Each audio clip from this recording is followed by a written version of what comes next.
Hey everyone, Morgan here. So I get asked a lot, what if I live in an apartment? How can I prep in an apartment?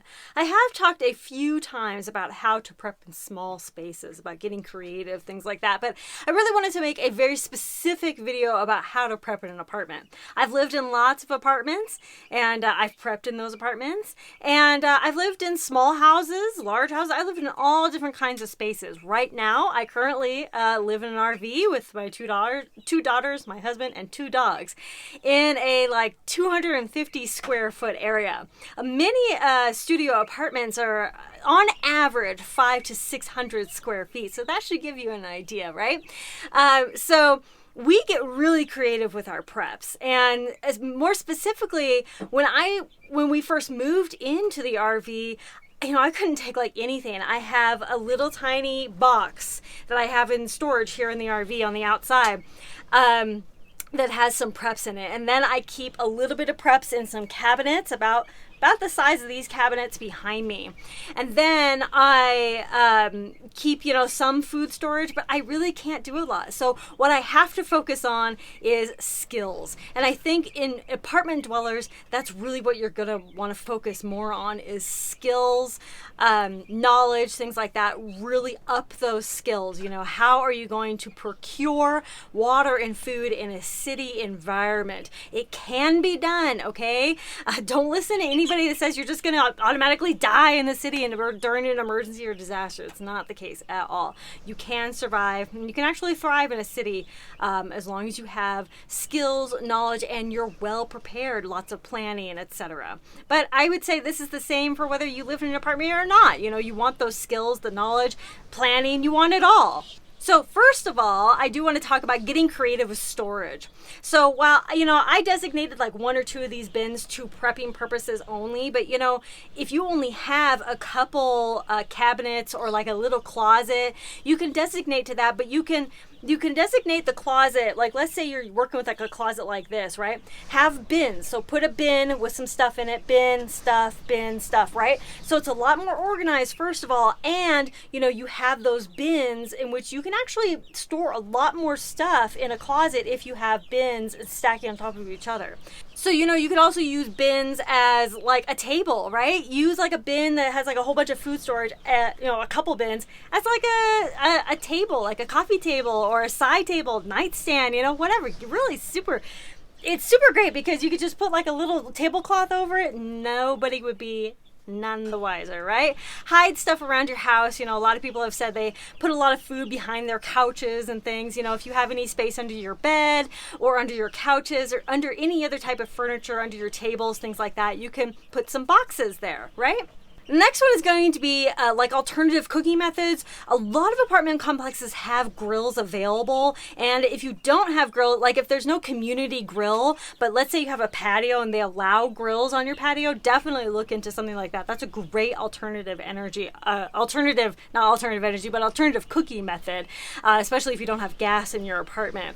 But look into community grills for your apartment complex. When you have notice of an emergency or disaster, or as an emergency or disaster is hitting, fill all your tubs and sinks. But that should be a priority for everybody, not just, apartment dwellers. But I know people in apartment, they can't store a lot of water, especially if you're on higher floors, because water is very, very, very heavy, okay?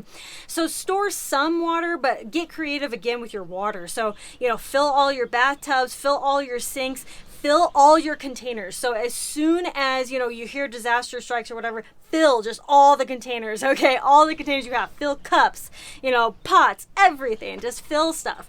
And you could also freeze and refrigerate water. And so, there you're using space inside your fridge and your freezer, but you're also, helping the efficiency of your fridge and freezer because you're storing, more stuff in it. When there's more stuff in it, it works, it doesn't work as hard to cool the stuff down. So, put water in the freezer and the fridge, and there you have ready to drink water whenever there is an emergency or disaster. Also, in the case of water, I would highly suggest collecting rainwater, but in smaller quantities. So, like get a smaller trash can or a smaller bucket, like a 5-gallon bucket, and put it on your patio. Put a little netting over it and then collect rainwater that way. Just put it out from under the patio, right? But you can collect water like that just in a couple 5-gallon buckets. Sure, it doesn't seem like a lot, but having 5 or 10 extra gallons of water is going to be huge in an emergency or disaster. All right, so like I was saying with before about storing stuff and getting creative, you really want to be organized, especially in a small space. You want to be able to access things quickly. So label everything, put everything in bins, and then organize those bins. Keep a really good inventory. Really, this should be par for the course for anybody, no matter where you live. But really specifically in apartments, you really want to make sure that everything is really well organized and you know exactly where everything is. Okay, when it comes to gardening in an apartment, you can do indoor gardening. Just make sure that, you have grow lights and it will, up your energy. That's something to consider. You can have patio, little tiny containers or bigger containers for more stuff in the bigger containers, if you can. You can also have hanging plants, small gardening ideas can be, vertical gardening for indoors or outdoors. There's lots of really great options. You can just do like a little herb garden.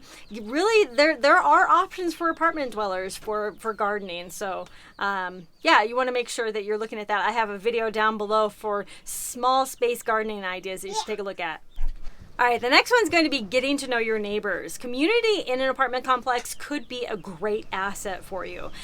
Get to know your neighbors, especially, the neighbors just specifically directly around you, but try to get to know as many neighbors as possible. Community, there really is strength in numbers, especially during an emergency or disaster, especially if you live on a higher floor. Let's say somebody on a lower floor and you need to get down lower for like a tornado or something, right? You know those neighbors say, hey, in an emergency, could I run down there and, have safe haven with you guys? Is that cool? Getting to know your neighbors is definitely recommended. Just knock on their door and just be like, hey, how's it going? My name is blah, blah, blah.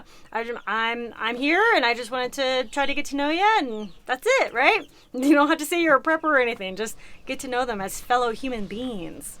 Speaking of tornadoes and hurricanes, you want to know if your apartment is in a flood zone. That could very well determine certain plans of action that you take. So get to know whether your apartment complex is in a flood zone. And especially if you're on the lower floor, if you are in a flood zone, you'll want to get to higher ground or you'll want to evacuate long before a flood comes.